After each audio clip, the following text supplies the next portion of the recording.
ভারতে মুসলিম নিধন দীর্ঘদিন ধরে চলমান আছে। আমরা কি আজীবন শুধু চেয়ে চেয়েই দেখব?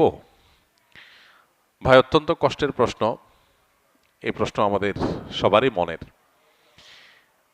পৃথিবীর ইতিহাসে সবচেয়ে জঘন্যতম সংখ্যালঘু নির্যাতন সবচেয়ে খুল্লম খোলাভাবে যে জায়গায় হয় তার নাম ভারত।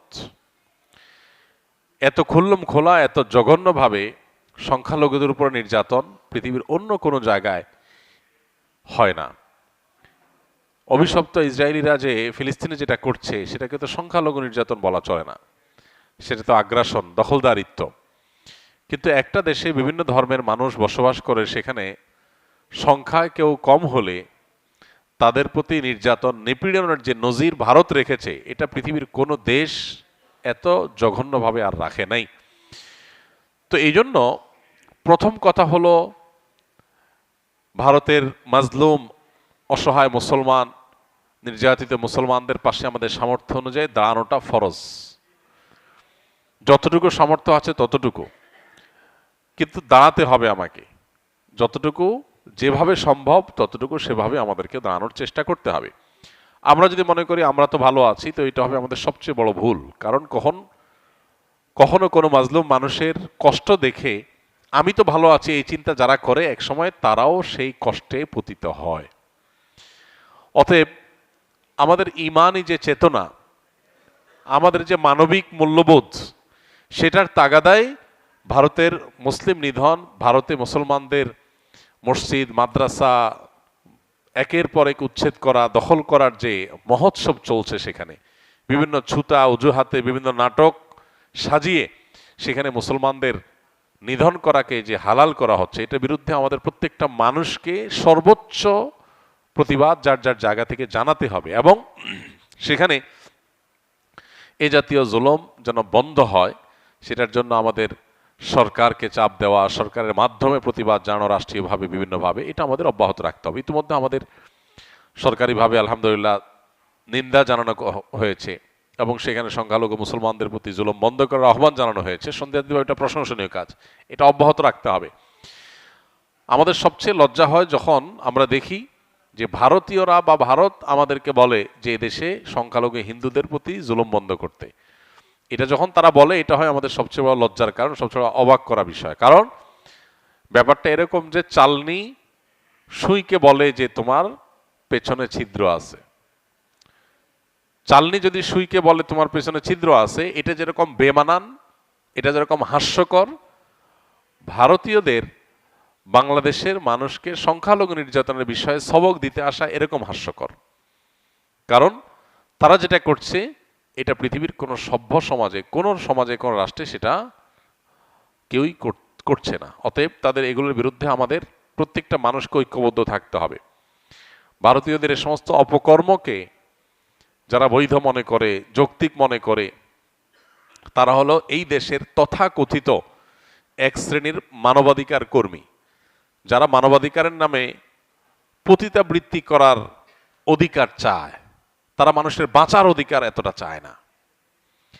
যারা মানবাধিকারের নামে একজন মানুষের সৃষ্টিগত যে পরিচয়, সেটাকে তারা পরিবর্তন করার অধিকার চায়।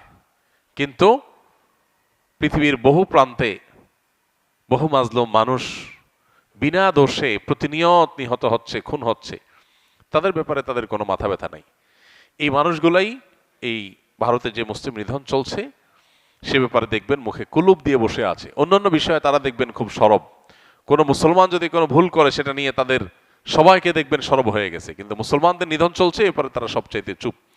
আল্লাহ তাআলা আমাদেরকে কপটদের চেনার তৌফিক দান করুন এবং আমাদের কর্তব্যটুকু আমাদেরকে পালন করার তৌফিক দান করুন। যার যতটুকু সাধ্য আছে তার ততটুকু সাধ্য দিয়ে অন্যায়ের বিরুদ্ধে প্রতিরোধ, প্রতিবাদ চালিয়ে যেতে হবে। আল্লাহ আমাদের সেই তৌফিক দান করুন।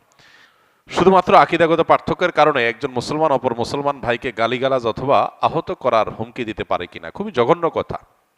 লম্বা জুব্বা পরে, মুখে দাড়ি নিয়ে, নামাজ কালাম পড়ে আমরা এক আকীদার মানুষ আর এক আকীদার মানুষকে, এক দল মুসলমান অন্য দল মুসলমানকে গালিগালাজ বা বাজে কথা বললে সেটা অবশ্যই ইসলামের লঙ্ঘন। এরকম কাজ যারা করেন তারা মনে করেন তারা ইসলামের খেদমত করতেছেন, তারা মূলত নফসের পূজা করতেছেন, তারা ইসলামের কোনো খেদমত করছেন না। যার যার নিজের চিন্তা দর্শনের পক্ষে তিনি কথা বলবেন, সেটা প্রমাণের চেষ্টা করবেন, সেটার দিকে আহ্বান করবেন, স্বাভাবিক।